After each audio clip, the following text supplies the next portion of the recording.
BMKG Amahai memprediksi gelombang tinggi terjadi di wilayah Tehoru Teluti mulai dari tanggal 28 hingga 31 Juli 2023. Badan Meteorologi, Klimatologi, dan Geofisika (BMKG) Amahai memprediksi tinggi gelombang laut di wilayah perairan selatan Pulau Seram yakni Kecamatan Tehoru hingga Teluti per 28 Juli hingga 31 Juli 2023.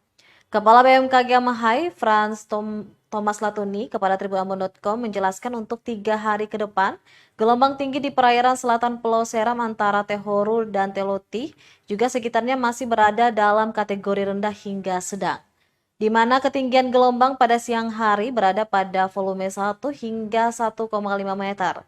Sedangkan untuk malam hari kondisi itu bisa berubah di waktu tertentu dengan ketinggian hingga mencapai 2,5 meter atau kategori sedang. Meski begitu, kata dia, baik pengguna jasa maupun pemilik jasa angkutan laut ini harus lebih waspada dengan kondisi cuaca yang pada waktu-waktu tertentu terus berubah-ubah. Ia pun mengimbau bagi para pemilik jasa angkutan laut maupun warga yang beraktivitas di lautan agar terus memantau kondisi cuaca dari BMKG ataupun bisa berkoordinasi ke pihak otoritas pelabuhan atau kantor kesyahbandaraan setempat.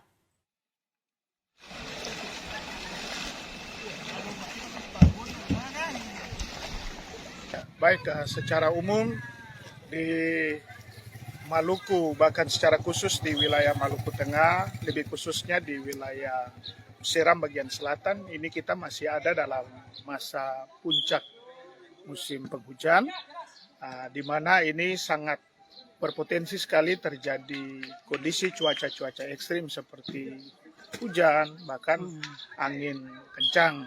Dan ini sangat memungkinkan untuk memberikan potensi untuk terjadinya cuaca buruk juga di laut, dalam hal ini gelombang tinggi. Dan oleh sebab itu memang untuk beberapa hari ke depan potensi gelombang ini dia masih berada pada dalam kategori rendah sampai sedang, artinya 1 sampai 2 meter. Namun kita harus tetap waspada karena kondisi cuaca ini dia terjadi secara fluktuatif, artinya untuk pagi, siang, sampai sore itu bisa ada dalam kondisi yang baik, tapi dia bisa berubah pada sore menjelang malam hari, bahkan pada dini hari.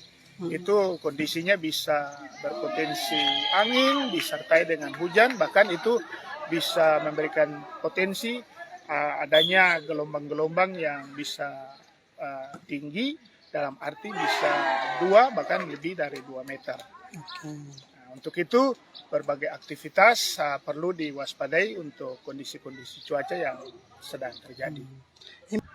Baik, untuk para pengguna jasa laut atau yang menggunakan aktivitas di transportasi laut harus lebih banyak berkoordinasi dengan pihak kesabandaran, dalam hal ini di bagian pelabuhan, karena pelabuhan memang yang paling tahu kira-kira kapal-kapal jenis apa yang cocok untuk dengan perairan dengan ketinggian gelombang tersebut.